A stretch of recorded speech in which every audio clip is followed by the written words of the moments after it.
buenas tardes, hermanos. Un gozo verlos en esta tarde y tener el privilegio de abrir la palabra de Dios con ustedes. Seguimos con nuestro pequeño estudio sobre la salvación. El plan es terminarlo en 4 mensajes. Ya andamos o entramos en el tercer mensaje en esta tarde. Estamos viendo diferentes etapas de la salvación y tratando de ver qué es lo que nosotros hacemos y qué es lo que Dios hace. ¿Qué pongo yo, qué pone Dios? Y comenzamos en el primer mensaje hablando de la depravación y la elección, de que lo que nosotros ponemos es nuestro pecado y lo que Dios pone es una amable y soberana elección. ¿Sí? Luego en el segundo mensaje vimos la verdad de la regeneración y la conversión, de que Dios da vida a un cadáver, Dios regenera al pecador dándole vida y luego después de recibir vida, de recibir ojos y oídos, pues nosotros somos responsables de abrazar a Cristo, dejar el pecado y seguirle. Y hoy vamos a entrar en el tema de la justificación y la santificación, que tiene que ver con la relación del creyente con la justicia de Dios. Cantamos de que somos justos en Él. ¿Cómo es de que nosotros llegamos a ser justos? Esa es la gran pregunta realmente del cristianismo. Justificación trata del momento cuando Dios nos declaró justos delante de Él por fe en el sacrificio de Cristo. Santificación es el proceso que Dios hace hoy en nosotros al obrar justicia en nosotros por medio de su palabra. Pero si confundimos esos dos conceptos, terminaremos en el infierno. Es así de serio. Y es fácil confundir esos dos conceptos. Y para ilustrar esto, quisiera leerles algunas palabras del gran reformador Martín Lutero, cuando él relata de su conversión, de cómo es de que Dios le salvó. Obviamente vivía en el catolicismo romano, era sacerdote, entendía de que llegamos a ser justos por medio de nuestras propias obras. Estoy leyendo del prefacio de sus obras completas, es una traducción propia, un poco largo, pero vale la pena escuchar lo que dice. Está hablando de Romanos 1:16, que dice en el Evangelio se revela la justicia de Dios. Y dice lo siguiente: en efecto, me había cautivado un ardor extraordinario por comprender a Pablo en Romanos, pero hasta entonces me estorbaba una sola palabra: la justicia de Dios. Yo odiaba esa palabra, justicia de Dios, la cual, según el uso y costumbre de todos los maestros, me habían enseñado que era la justicia con que Dios es justo y castiga al pecador injusto. Entonces, aunque vivía como un monje sin reproches, me sentí un pecador ante Dios con una conciencia extremadamente perturbada. No amaba, sino odiaba la justicia de Dios que castiga a los pecadores. Y en secreto, si no blasfemando, murmurando, ciertamente me enojé contra Dios y dije: miserables pecadores, eternamente perdidos por el pecado original, primero son aplastados por toda clase de calamidad por la ley del Decálogo, el Antiguo Testamento. Ahora Dios añade dolor sobre dolor por el Evangelio, amenazándonos con su justicia. Así que me enfurecí con una conciencia feroz y atribulada.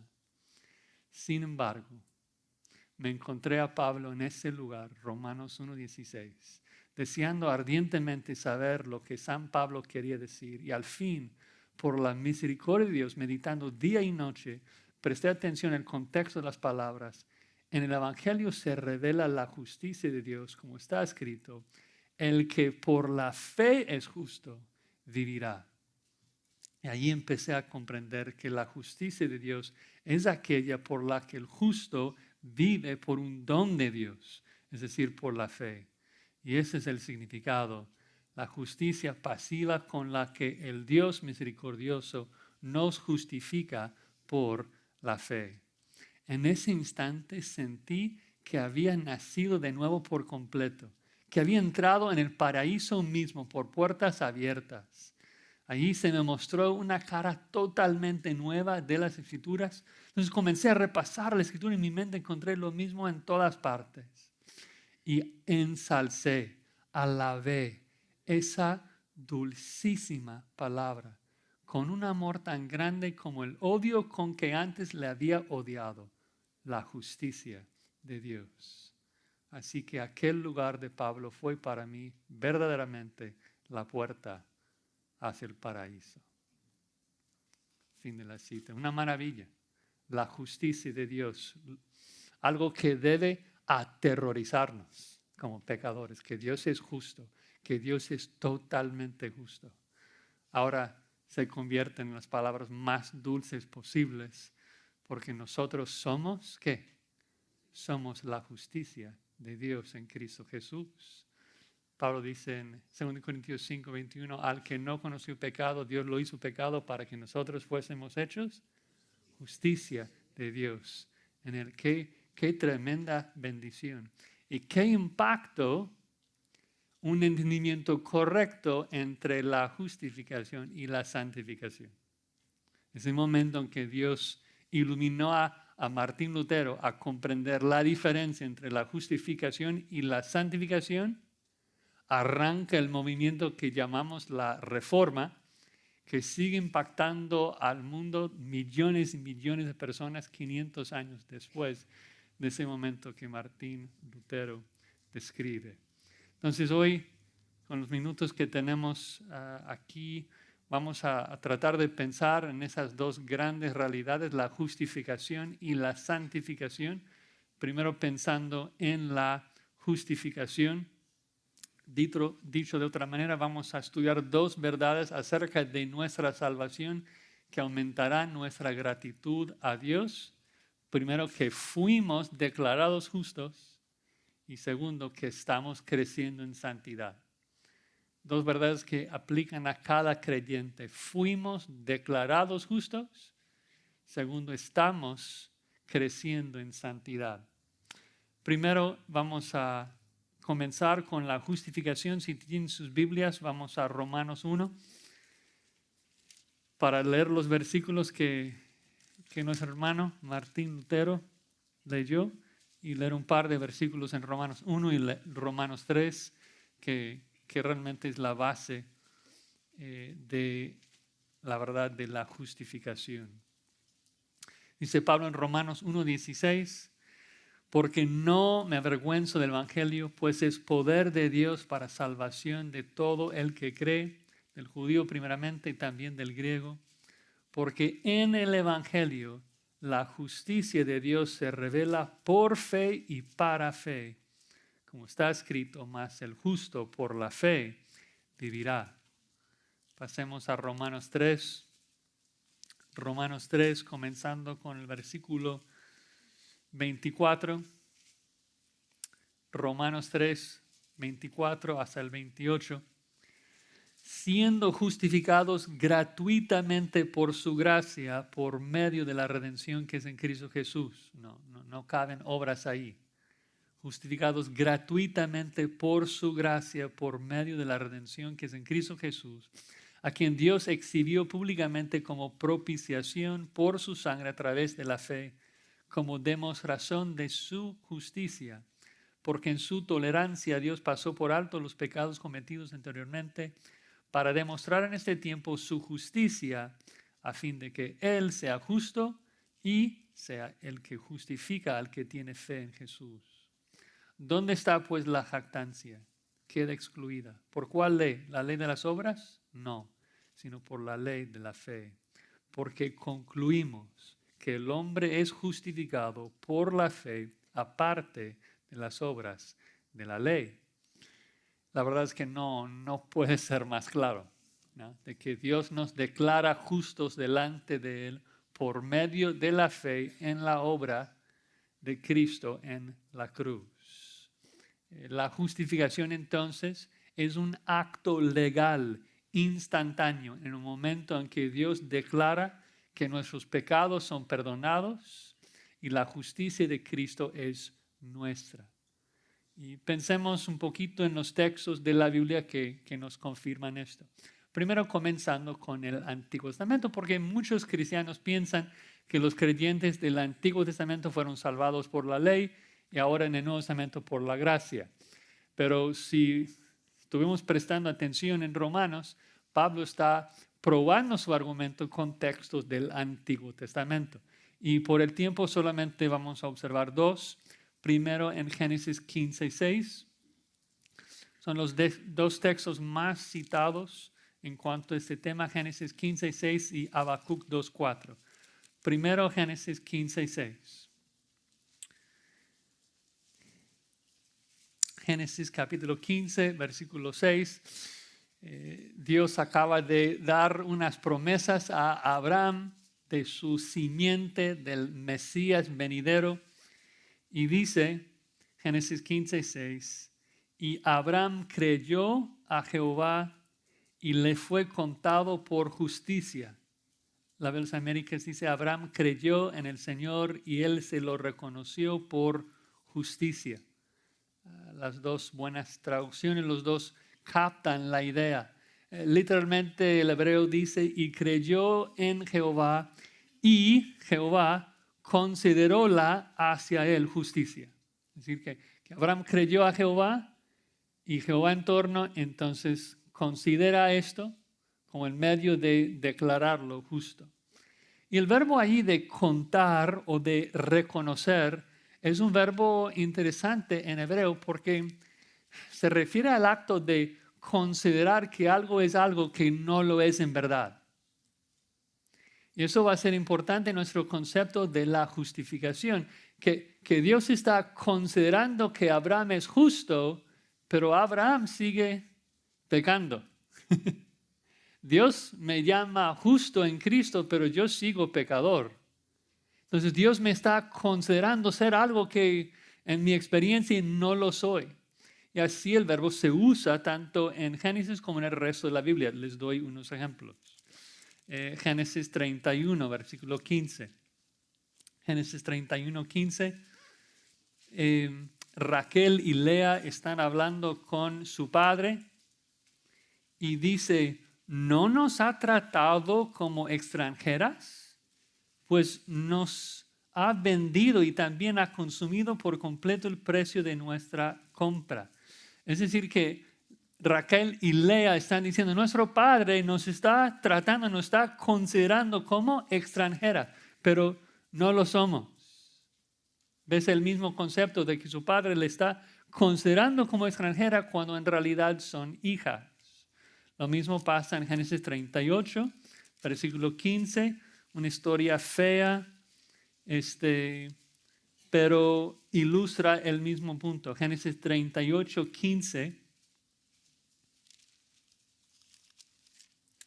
Es la historia de Judá y Tamar, después de que muere la esposa de Judá y la llora, y luego pasa la viuda de su hijo a varios otros hijos. No vamos a leer toda la historia, pero vean 38:15, dice que cuando la vio Judá, está hablando de Tamar, su nuera, cuando la vio Judá, pensó que era una ramera, pues se había cubierto el rostro. Entonces, Judá está viendo a su nuera y la consideró ¿qué? Una ramera, pero no lo era. ¿Ves el mismo concepto de que alguien está considerando que algo es algo que no lo es en verdad? Y luego, tal vez, aunque hay muchos ejemplos, uno muy reconocido en Isaías 53, versículo 4.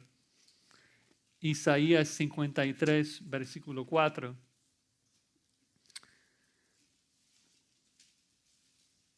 Dice, ciertamente hablando de Cristo nuestro Mesías, Él llevó nuestras enfermedades y cargó con nuestros dolores. Con todo, nosotros le tuvimos por azotado, por herido de Dios y afligido. Mas Él fue herido por nuestras transgresiones.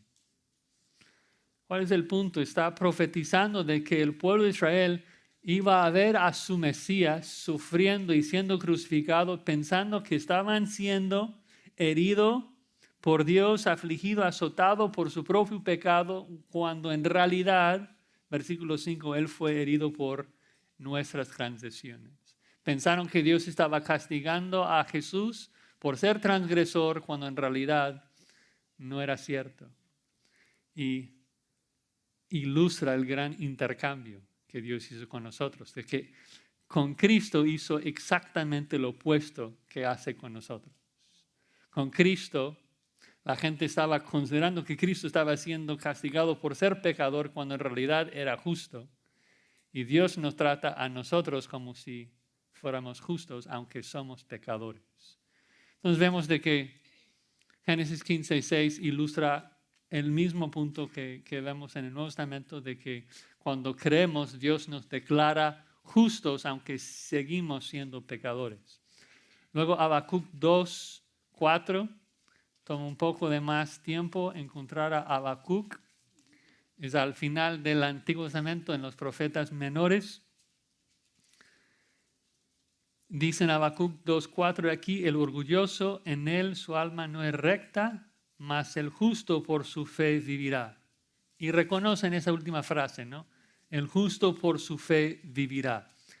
Para darles el contexto de Habacuc, básicamente lo que pasa es de que Dios había declarado de que va a disciplinar al pueblo de Judá, los va a exiliar a Babilonia, y que ellos debían recibir esa disciplina, ir a Babilonia, sufrir ciertamente el exilio por 70 años y luego regresar a la tierra prometida.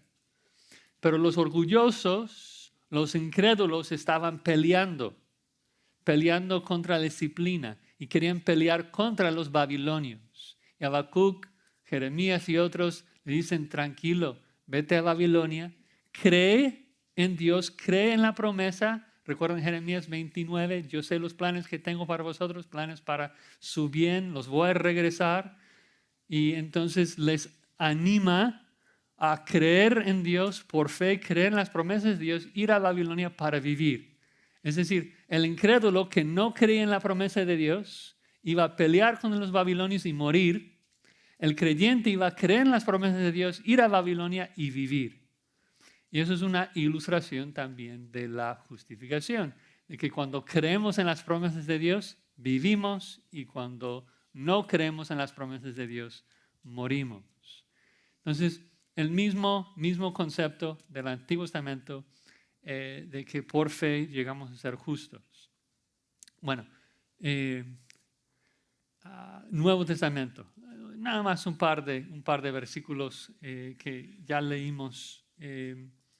Romanos 3, ya saben la historia del publicano, ¿no? Recuerden el fariseo que estaba alabando a su propia justicia, explicando todas las cosas que habían dado a los pobres y su legalismo. Y luego el publicano ni siquiera puede ver al cielo, se agacha y dice: sé propicio a mi pecador. Y Jesucristo, ¿qué dice? Ese es el que salió justificado delante de Dios y no el fariseo, porque es por fe que Dios nos declara justos. No tendremos tiempo suficiente para explicar, pero voy a hacer mención rápidamente para ustedes que están familiarizados con Santiago 2. Hay un versículo en Santiago 2 que confunde a muchos cristianos, que es Santiago capítulo 2, en el versículo 21.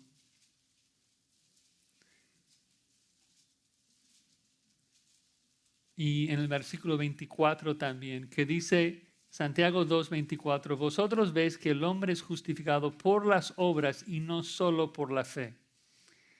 Y genera cierta confusión porque parece que contradice lo que Pablo explicó abiertamente, claramente, de que la justificación es por la fe y no por las obras. Y lo que tenemos que comprender es de que palabras en cualquier idioma presentan un campo semántico. que puede comunicar diferentes cosas en diferentes contextos. Diferentes autores usan palabras en diferentes maneras, en particular si son de diferentes épocas, de diferentes culturas. Y cuando Pablo habla de ser justificado, habla de ser declarado justo, cuando Santiago, el hermano de Jesús, Jacobo, usa esa palabra justificado, está hablando de una vindicación. Y lo sabemos porque en el versículo 23, por ejemplo, dice de que se cumplió la escritura que dice, Abraham creyó a Dios y le fue contado por justicia y fue llamado amigo de Dios. Es decir, de que cuando Santiago quiere hacer referencia a la declaración divina de que Abraham fue justo, lo dice de que esto pasó en Génesis 15:6, cuando creyó a Jehová, fue contado por justicia. Pero fue después, según el versículo 21, de que Abraham fue vindicado por las obras cuando ofreció a Isaac su hijo sobre el altar. Entonces en Génesis 15:6, Abraham creyó a Dios y Dios le contó como justo. Luego 7 capítulos más tarde, en Génesis 22, Abraham ofrece a su hijo en el altar y vindica su fe, demuestra que realmente era justificado. Y eso es el argumento de Santiago de que no todo el que diga que es justo, realmente es justo. ¿Sí? Existe una fe muerta que no salva a nadie. Los demonios creen y tiemblan. Entonces, ¿cómo es de que uno sabe que ha sido justificado? ¿Cómo es de que uno sabe de que ha creído para salvación? Anda en santidad. La justificación, lo veremos después, siempre está conectado a la justificación. Santificación siempre viene después de justificación. Si no está siendo santificado, no ha sido justificado. Es imposible, siempre es un paquete, ¿no? Entonces, ese es el punto de Santiago en ese versículo. Bueno, rápidamente algunos otros puntos, porque sí tenemos que llegar también a la santificación. El medio de la justificación siempre es la fe, y solamente la fe, sin obras. Y creo que lo hemos visto lo suficiente, pero quisiera también leerles desde la página oficial del Vaticano qué es lo que el Concilio de Trento escribe en cuanto a la justificación, para que vean la diferencia entre lo que creemos y lo que los católicos romanos creen. Dice en el canon 9 del Concilio de Trento: si alguno dijere que el pecador se justifica con solo la fe, entendiendo que no se requiere otra cosa alguna que coopere a conseguir la gracia de la justificación, que en ningún modo es necesario que se prepare y disponga con el movimiento de su voluntad, sea anatema. Es decir, de que si tú crees que no hay ninguna obra que tienes que hacer después de creer para que Dios te justifique, anatema, que significa maldito, o sea, condenado.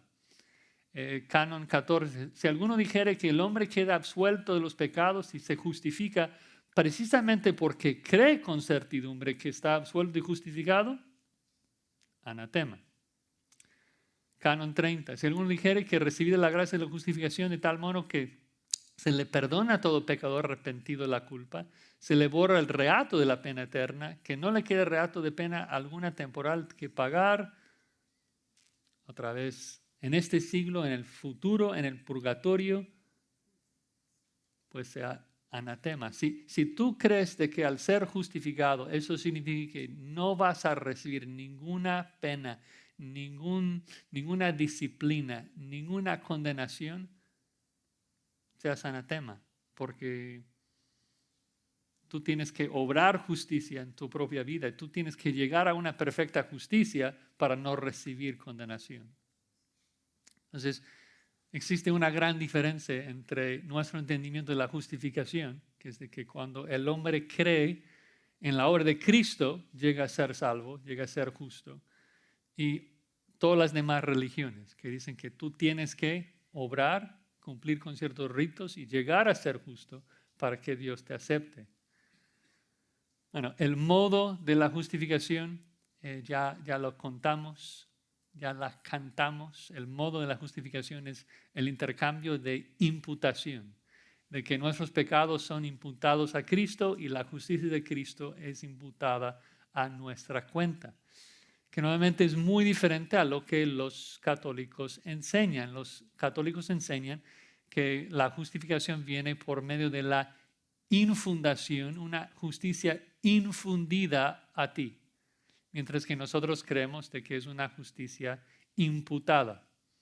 Es decir, de que para nosotros llegamos a ser justos porque Dios legalmente transfiere nuestro pecado a Cristo y la justicia de Cristo a nosotros. Y los católicos enseñan que tú llegas a ser justo cuando Dios infunde su justicia en tu experiencia poco a poco. Y no vas a ser justo hasta que no hay ningún pecado en tu vida. Por eso si mueres todavía siendo pecador, vas al purgatorio para que Dios te limpie del pecado restante. Nuevamente el Concilio 30. Si alguno dijere, es el Canon 11, si alguno dijere que los hombres se justifican o con sola la imputación de la justicia de Cristo o con solo el perdón de los pecados, excluida la gracia y caridad que se difunde en sus corazones y queda inherente en ellos por el Espíritu Santo, o también que la gracia que nos justifica no es otra cosa que el favor de Dios, sea anatema. Es decir, que si tú crees que puedes llegar a ser justificado sin ser totalmente justo en tu vida, seas anatema. Pero la Biblia enseña exactamente lo opuesto. La Biblia enseña de que llegamos a ser justos precisamente porque Cristo murió por nuestros pecados. Unos textos que conocen, o sea, Colosenses 2, ¿no? Que el acta de obras contrarias en nosotros, o sea, Dios lo clavó ahí en la cruz del Calvario y fuimos totalmente perdonados. 2 Corintios 5:21 ya lo leímos. Dios hizo pecador a Jesucristo para que nosotros fuésemos hechos justicia de Dios en Él. Todo nuestro pecado fue imputado a la cuenta de Cristo y su justicia imputada a nuestra cuenta. Él obedeció la ley por nosotros y nos regala su justicia, y Él recibió nuestros pecados en la cruz y murió por ellos. Por eso la base de nuestra justificación es la expiación de Cristo, la cruz del Calvario. O sea, nuestra fe en sí no nos salva. La fe es el medio que Dios usa para aplicar la cruz de Cristo a nuestra cuenta. Llegamos a ser justos porque Cristo murió por nuestros pecados. No por los pecados de todo el mundo, sino por los pecados de los que creen en Él. Fue una expiación de la ira de Dios, de toda la ira de Dios en contra de nuestros pecados. Si Cristo, como algunos enseñan, murió por todos los pecados de todo el mundo, entonces todo el mundo sería salvo. No todos son salvos porque Cristo no murió por todos. No murió para expiar los pecados de todos, murió para expiar los pecados de los que creen en Él.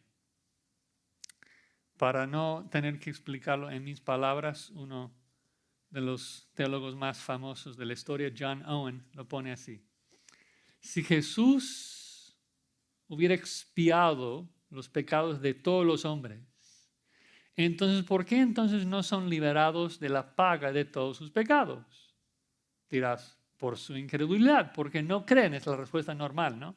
De que Cristo expió todos los pecados de toda la gente, pero solamente los creyentes llegan al cielo y los que no creen van al infierno porque no creen. Entonces argumenta.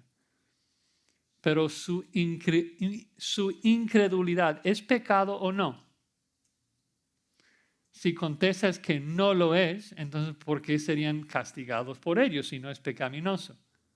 Y si lo es pecado, que lo es, porque Dios nos ordena, nos manda a creer, entonces dices que Cristo sufrió castigo por ello. Y en dicho caso, ¿por qué debe eso ser un estorbo mayor que sus otros pecados por los cuales Él murió? O sea, la incredulidad o es un pecado o no es un pecado. Si no es un pecado, entonces irían al cielo. Y si es un pecado y me dices que Cristo murió por los pecados de todos los hombres, entonces está expiado. Entonces el argumento no tiene sentido. Bueno, muchos beneficios también de la justificación, la adopción, la unión con Cristo, pero se me fue el tiempo, así que vamos a pasar a la santificación. Creo que me siguieron. La justificación en la vida de un creyente es un acto en nuestro pasado, el momento cuando Dios nos declaró justos en base a la cruz del Calvario, solamente en base a nuestra fe, y nuestra fe es solamente porque Él nos regeneró, ¿no? Todo regresa a Él, todo regresa a su obra, porque Él nos regeneró, nos dio la capacidad de creer, y cuando creímos, Él aplicó la justicia de Cristo a nuestra cuenta y transfirió nuestro pecado a la cuenta de Cristo. Bueno, santificación.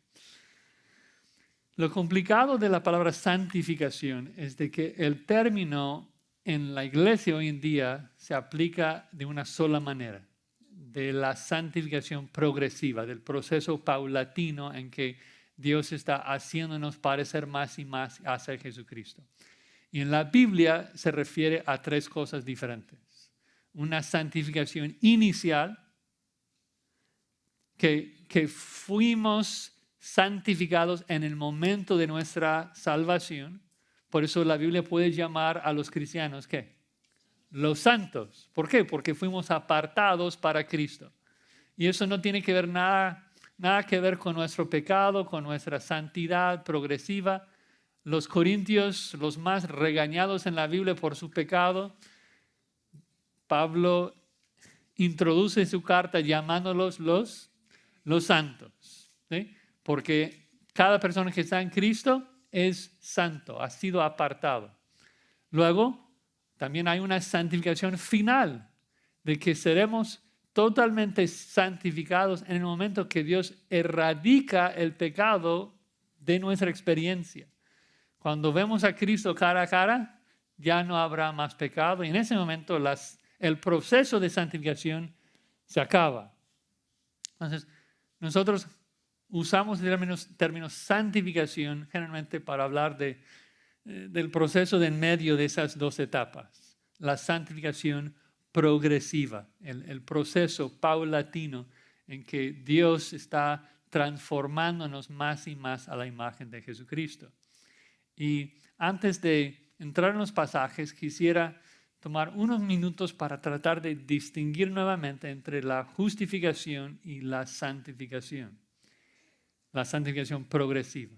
Entonces, la justificación es la obra de Cristo por nosotros, la santificación es la obra de Cristo en nosotros. ¿Sí? Justificación fue el acto instantáneo cuando Dios declaró que el pecador era justo en su juicio. Santificación es el proceso paulatino cuando Dios hace que el pecador sea justo en su experiencia. Justificación ocurrió en la corte divina, santificación ocurre en la experiencia humana. Justificación nos libró del pago del pecado, santificación nos está librando de la presencia del pecado.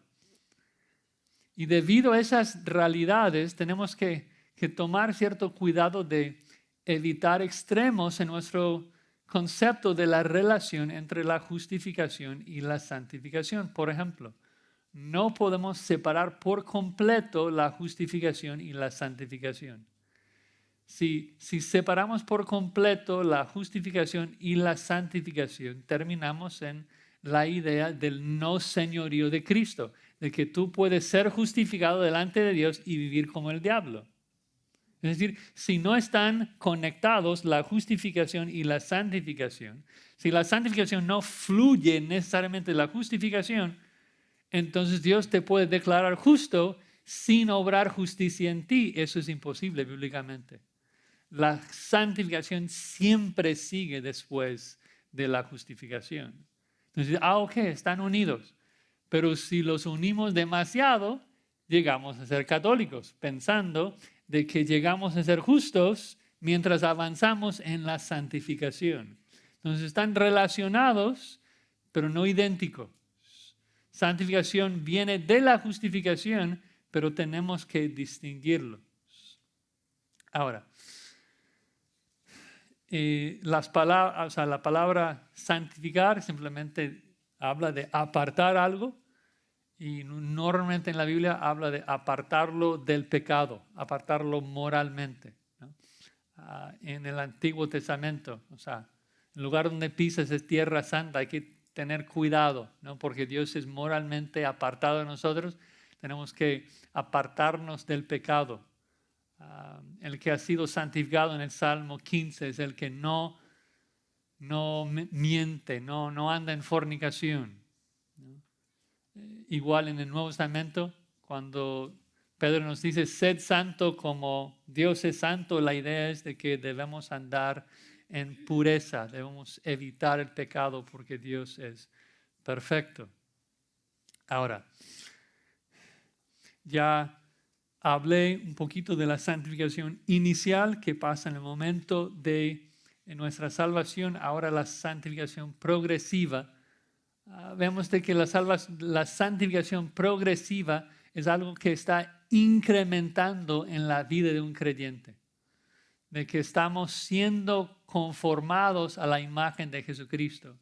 Si alguien se va para atrás y cada día parece menos a Jesucristo, eso sería lo opuesto de la santificación. Debemos esperar que cada creyente crezca en su apariencia a Jesucristo. Claro, puede haber momentos donde un cristiano cae en pecado y retrocede un poquito, pero a lo largo de la vida de un creyente, de principio a fin, desde el momento de su justificación al momento de su glorificación, tiene que haber un crecimiento gradual, ¿no? Tal vez va a ser así, pero de principio a fin vemos que el creyente está creciendo en santidad. Y vemos ese lenguaje por todo el Nuevo Testamento de que hay niños y hay maduros, hay débiles y hay fuertes, hay carnales y espirituales, hay hijitos, jóvenes, padres. El vocabulario de crecimiento está totalmente reflejado en el Nuevo Testamento. Hay que despojarnos del pecado, renovar con la justicia. Tenemos que ser transformados por la renovación de nuestras mentes. Tenemos que vestirnos constantemente de la justicia. Tenemos que andar en el Espíritu. Tenemos que crecer en santidad. Da a entender de que es un proceso en donde estás avanzando, ¿sí? Ahora, ¿cuál es la fuente de la santificación? Y es el punto que más tal vez quería enfatizar, de que a veces hermanos solamente se enfocan en la fuente de santificación y no el medio de la santificación. Entonces, entendemos de que el creyente está creciendo en santidad y comprendemos de que esto se da por la gracia de Dios, por la fe en Cristo. Eso es la fuente de la santificación, ¿no? Efesios 2:8. Somos salvos por gracia, por medio de la fe, no por obras. Andamos en buenas obras porque la salvación es un don de Dios, es por gracia. Entendemos de que es la cruz, ¿no?, que nos hizo perfectos, que nos está dando el poder de andar en santidad. Entendemos que es por fe que crecemos en santidad. Pero la gran pregunta aquí entre la justificación y la santificación fue, ¿qué aportamos? ¿Qué hacemos? ¿Qué hace Dios? ¿Qué hace nosotros? Bueno, la obra de la justificación es exclusivamente una obra divina. Tú no contribuyes, no haces nada en tu justificación. Cuando crees, Dios se encarga 100% de declararte justo. Él transfiere tus pecados a Jesucristo y Cristo muere por ellos. Él transfiere la justicia de Cristo a tu cuenta. Él te coloca en Cristo. En el momento que tú crees, Dios te agarra del reino de las tinieblas y te coloca en Cristo y ya gozas de todos los beneficios, de todas las bendiciones espirituales que están en Cristo. Dios te ama como ama a Cristo. Dios te bendice como bendice a Cristo, busca su bien. Entonces Dios hace todo. Ahora en la santificación es también así, de que Dios nos está transformando poco a poco a la imagen de Cristo por osmosis, que tú te duermes y tú vives como quieras y simplemente Dios hace ese proceso. Dios santifica a todos nosotros por igual. Entonces, ¿cuál es el medio de la santificación? Un versículo clave. 1 Juan 3:3. 1 Juan 3:3.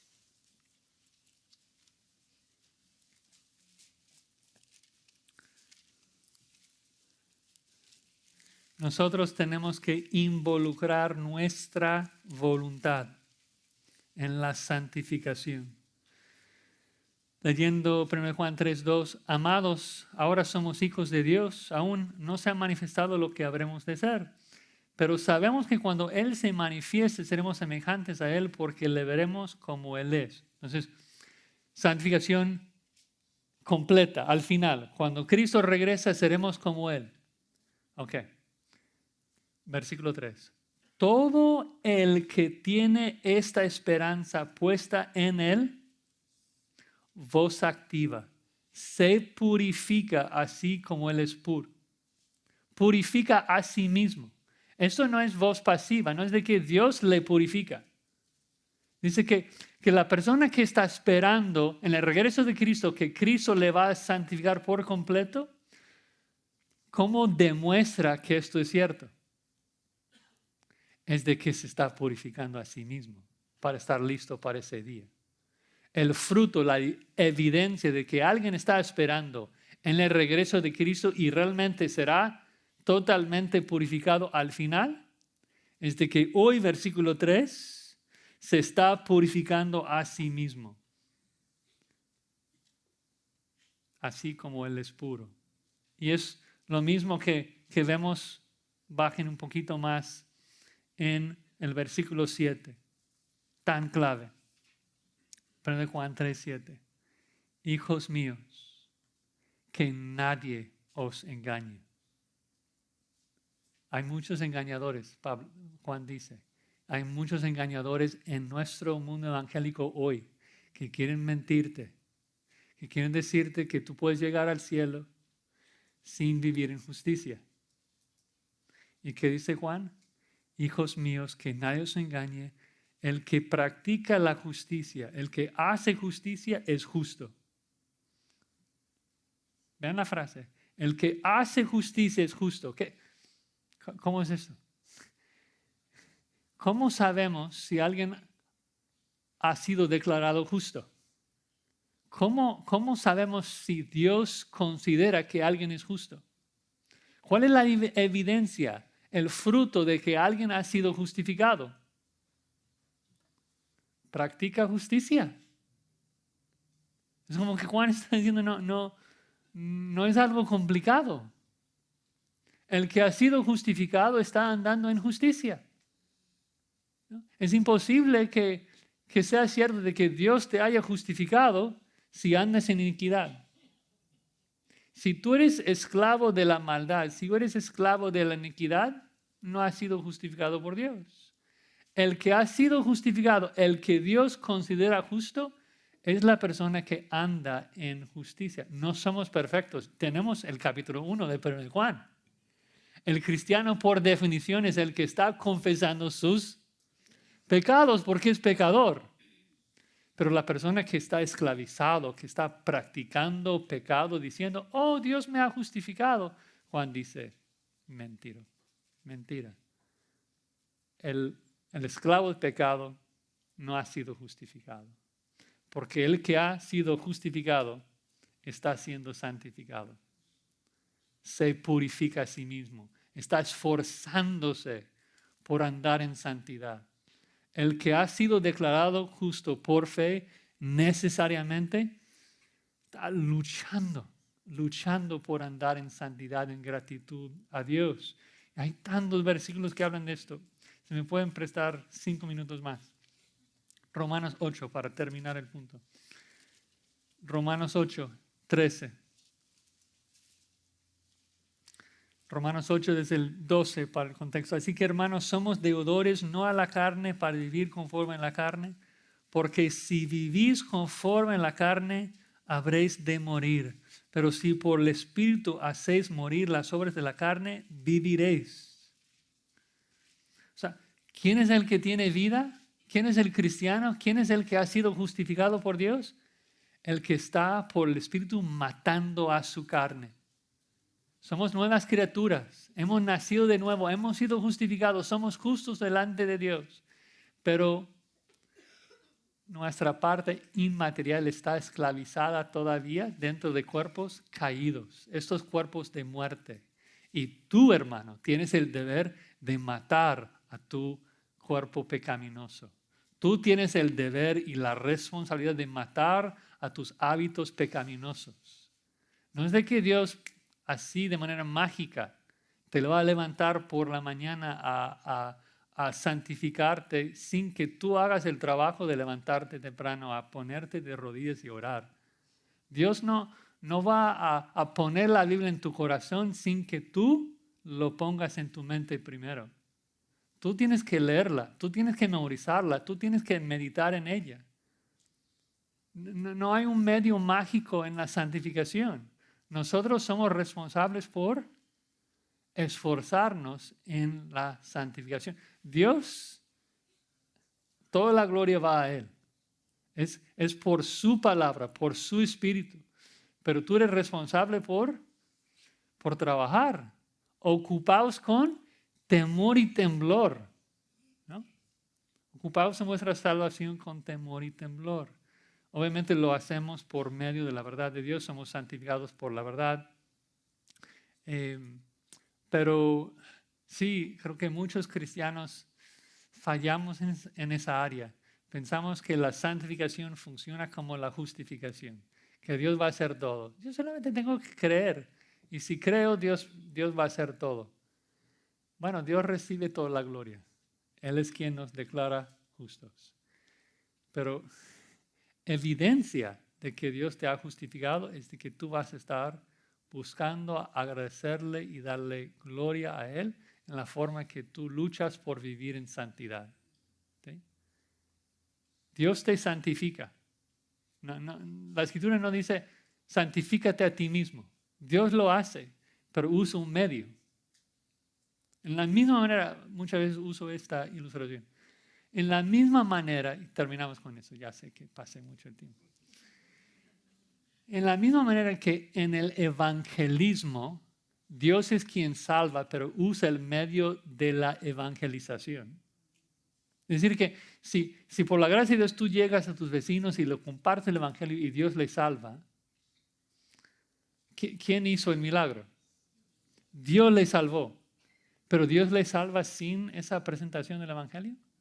Imposible. Dios salva por medio de la predicación del evangelio.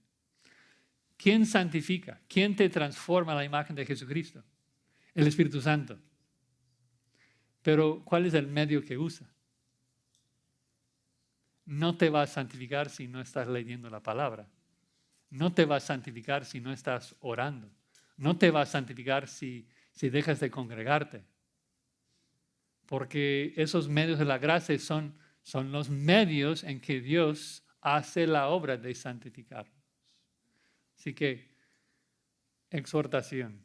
En la justificación, da toda la gloria a Dios por declararte justo por fe en el sacrificio de Cristo. En la santificación, dar todas las gracias a Dios por estar renovándote y transformándote, pero también, simultáneamente, comprender que tú tienes la responsabilidad de esforzarse. Tú tienes la responsabilidad de trabajar en tu santificación en gratitud a Dios por su obra de salvación. Vamos a orar. Señor, damos gracias. Toda la gloria es tuya. La salvación es tu obra. No hay nada de lo que podemos jactarnos.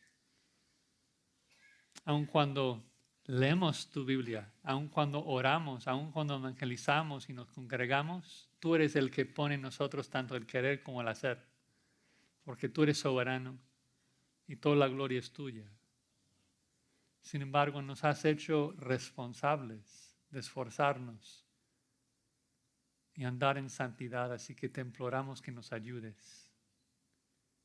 Que nos ayudes, Señor, a matar nuestra carne y buscar tu rostro, buscar hacer justicia para tu gloria. Amén.